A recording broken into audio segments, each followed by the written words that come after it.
In this video, I'll go over step by step how to get an Affirm virtual card. So there are 8 steps you need to follow. First, install and open the Affirm app or use their website or Chrome extension. From there, tap the Card tab, often a Visa card icon within the app. Then search for your store or tap Pay with a one-time use virtual card if the store you want to buy at is not listed. Now enter the estimated purchase amount. Affirm will run a soft credit check and give you an immediate approval decision.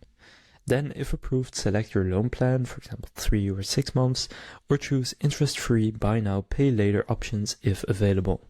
The app will generate a virtual card number, expiration date and CVV, and this is valid for 24 hours or 1 use. You can optionally add it to Apple Pay or Google Pay if supported.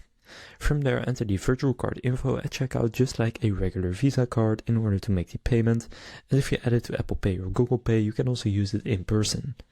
So that's how to get an Affirm virtual card. If this video was helpful, please consider leaving a like and subscribing to my channel. With that being said, I will see you in the next video.